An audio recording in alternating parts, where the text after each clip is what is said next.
Hello students, आज हम पढ़ेंगे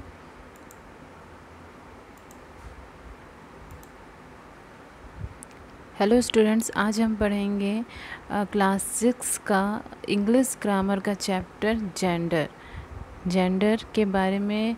यहाँ पे हम डिटेल में देखेंगे, उसके पार्ट्स देखेंगे और क्या होता है, उसके एग्जांपल्स, उसके एक्सरसाइजेस क्या है, इन सब चीज़ों को समझेंगे। चलिए स्टार्ट करते हैं। Noun gender. स्टूडेंट्स, आप लोगों ने क्लास 5 में भी पढ़ा होगा, क्लास 4 में भी इसे पढ़ा होगा और आप अभी इसे और अच्छे से समझ पाएंगे कि जो जेंडर क्या होता है। नाउन सिंपल नाउन होता है, सिंपल नाउन में ही इसे क्लासिफाई किया गया है।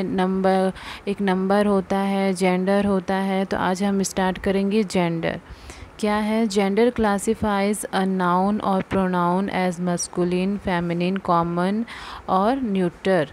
कॉमन को ही क्या बोल रहा है, न्यूटर। मीन्स जो जेंडर होता है वो कितने पार्ट्स में जो है क्लासिफाइज अ नाउन और प्रोनाउन। जो जेंडर होता है वो नाउन और प्रोनाउन को किस में क्लासिफाई करता है, किस में डिवाइड करता है, उसे बांटता है। एक है masculine gender, feminine gender, common gender, जिसे न्यूटर भी बोला जाता है। मस्कुलिन जेंडर जिसमें हम सारे मेल पर्सन, एनिमल्स को रखते हैं। फेमिनिन जेंडर जिसमें हम फीमेल्स को रखते हैं, गर्ल्स इसके अंदर आते हैं। इसके बारे में आगे में पढ़ेंगे।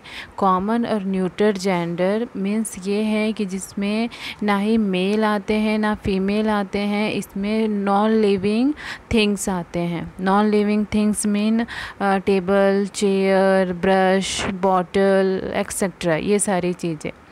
तो जेंडर हमें क्या बताता है, जो जेंडर से हम ये डिफ़ाइन करते हैं, ये समझते हैं कि जेंडर मीन्स हमें किसी के बारे में पता चलेगा कि वो मेल है या फीमेल है या फिर वो न्यूटर या कॉमन है, नॉन लिविंग ना।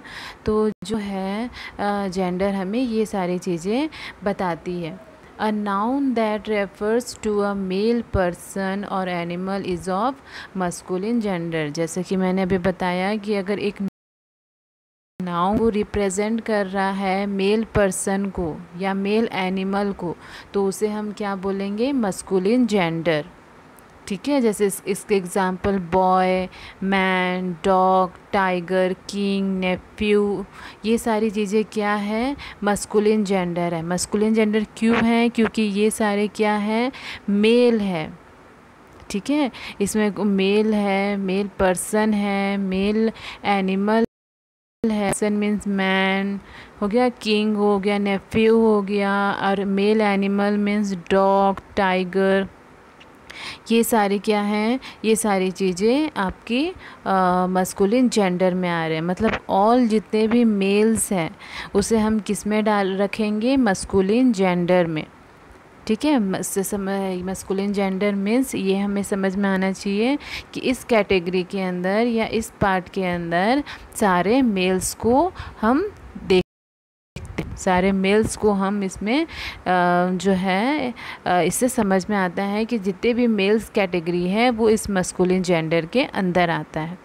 ठीक है। A noun that refers to a female person और animal is of feminine gender. Feminine gender means जिसमें फीमेल्स को रखा जाता है, फीमेल पर्सन या एनिमल को रखा जाता है, वो हमारा होता है feminine gender. Nouns like girl, woman, beach, tigress, queen, niece, ये सब क्या है, हमारे फेमिनिन जेंडर है। वो सब क्या है, फेमिनिन जेंडर। मतलब ऐसा जेंडर जिसमें हम फीमेल्स, गर्ल्स, जो जितने भी फीमेल्स है, चाहे वो पर्सन हो या फिर एनिमल्स हो, उसके अंदर अगर हम रखते हैं, उसके अंदर पढ़ते हैं, समझते हैं, उसके अंदर रखा गया है, तो वो क्या है, फेमिनिन जेंडर। हमें ये बस ये समझना है, मस्कुलिन जेंडर मीन्स सारे मेल्स को उसमें हम ये रिप्रेजेंट कर रहा है, और फेमिनिन जेंडर जो है वो सारे फीमेल्स को प्रेजेंट कर रहा है। ठीक है, ये देखो ये पिक्चर्स भी अच्छे से दिया हुआ है आपके बुक में, ग्रामर बुक में पिक्चर भी अच्छे से दिया हुआ है, जिसको देखकर आप अच्छे से और समझ पाएंगे। चलिए नेक्स्ट करते हैं कि a noun that refers to a non living is of neuter gender, है ना।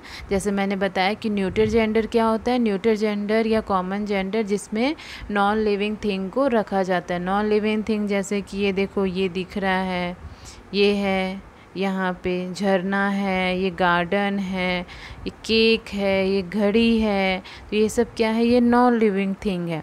जैसे और भी एग्जांपल है, pencil, chair, sky, wind, mirror, building, forest, day, store, ये सब वाटरफॉल, ये सब क्या है, न्यूटर जेंडर है।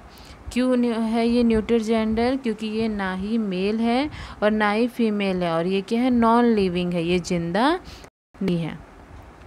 तो हमने क्या देखा कि हमने मस्कुलिन जेंडर देखा, फेमिनिन जेंडर देखा और न्यूटर जेंडर देखा। मस्कुलिन जेंडर जिसमें सारे मेल्स को रखा जाता है, फेमिनिन जेंडर जिसमें सारे फीमेल्स को रखा जाता है, और न्यूटर जेंडर मीन्स जो कि नॉन लिविंग जितने भी थिंग्स हैं उसे रखा जाता है। Masculine means female, neuter means non living things. इससे आप अच्छे से ध्यान में बात को रख सकते हैं। चलिए अभी एक्सरसाइज करते हैं। Write M for masculine, F for feminine and C for common and N for neuter gender. ठीक है, एंड ये तो यहाँ पे क्या दिया हुआ है, इसमें ये 10-20 जो है वो वर्ड्स दिए हुए हैं। इसमें से कुछ जो है वो मस्कुलिन है मीन्स मेल है, कुछ फेमिनिन है मतलब फीमेल है, कुछ कॉमन है, कुछ न्यूटर है।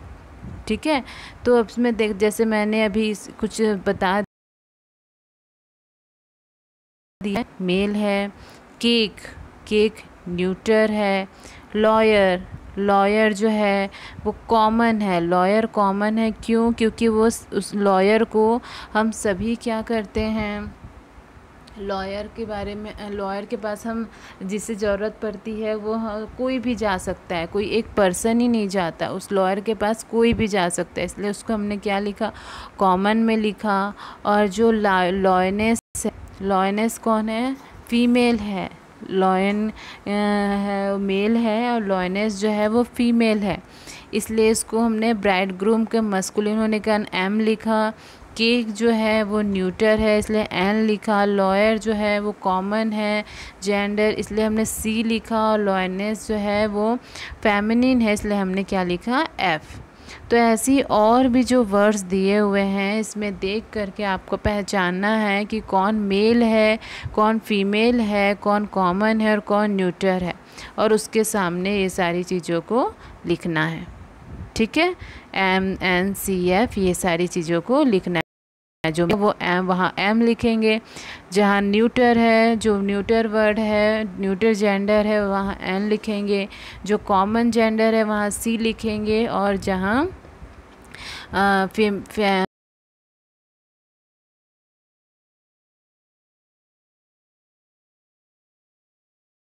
फेमिनिन जेंडर मीन्स हम फेमिनिन जेंडर का फॉर्मेशन कैसे कर सकते हैं, हम कैसे किसी मेल वर्ड को फीमेल वर्ड में चेंज कर सकते हैं, है ना।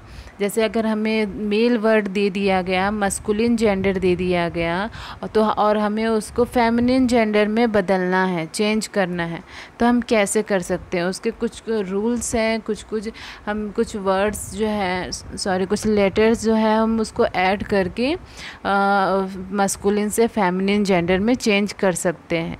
देखो यहाँ दिया है, feminine gender R be formed in different ways. हम डिफरेंट वेज से क्या कर सकते हैं, मस्कुलिन से फेमिनिन जेंडर में चेंज कर सकते हैं। जैसे पहला है वे कि by adding ESS to the masculine form, जो मस्कुलिन फॉर्म है उसके एंड में हम क्या करें, ESS ऐड कर दें, तो वो क्या हो जाएगा, जो मस्कुलिन वर्ड है वो किस में चेंज हो जाएगा, फेमिनिन वर्ड में। ठीक है। लॉयन, लॉयन में ई डबल एस को ऐड किया तो क्या बन गया, लॉयनेस। टाइगर में ई डबल एस को ऐड किया तो टाइग्रेस, ठीक है। फिर एक्टर में ई डबल एस को ऐड किया तो क्या हो गया, एक्ट्रेस। गॉड में इसको जो ऐड किया तो इसमें क्या हुआ कि एक और डी हमें लगाना पड़ा। कुछ वर्ड्स ऐसे होते हैं जिसमें हमें कुछ जो है लास्ट में एक्स्ट्रा लेटर लिखना होता, उसमें ऐड करना होता है। तो गॉड में हमने क्या किया, GODDESS, तो ये क्या हो गया, गॉडेस। हेड मास्टर में हेड मिस्ट्रेस। होस्ट में हॉस्टेज। होस्ट में हमने ESS को ऐड किया तो क्या बन गया, हॉस्टेज। हंटर के लास्ट में हमने ESS को ऐड किया तो क्या हो गया, हंट्रेस। प्रिंस के लास्ट में SS ऐड किया तो प्रिंसेस। देखिए यहाँ पे प्रिंस में लास्ट में ई है तो हमने यहाँ पे सिर्फ SS को ऐड किया, फिर एक और ई नहीं लगाया तो हमने क्या लिखा, प्रिंसेस। वेटर में हमने क्या लिखा, वेटर के बाद में ESS को ऐड किया, ठीक है, तो क्या हो गया, वेट्रेस। तो ये सब जो है हम ESS को ऐड करके क्या कर सकते हैं, मस्कुलिन से मस्कुलिन फॉर्म को फेमिनिन फॉर्म में चेंज कर सकते हैं। ये तो हो गया एक तरीका मस्कुलिन से फेमिनिन में चेंज करने का। इसमें हमने देखा कि हम सिर्फ ESS लगा रहे हैं कहीं कहीं पे क्या हो रहा है, हमें लास्ट लेटर के साथ लास्ट लेटर जो है उसको लास्ट लेटर को डबल करते हुए फिर ESS लगाना पड़ रहा है, ठीक है। तो ये आप पढ़ेंगे, याद करेंगे तो ये आपको ये अच्छे से समझ में आ जाएगा और आपके दिमाग में भी ये रहेगा। और भी वेज़ है, और भी वेज़ को हम क्या करेंगे, नेक्स्ट पार्ट में देखेंगे। अभी तक आप इतना ही इसे रीड करिए, इसे समझिए और जो इसका ये एक्सरसाइज है इसको बुक में ही कंप्लीट कीजिए। Thank you.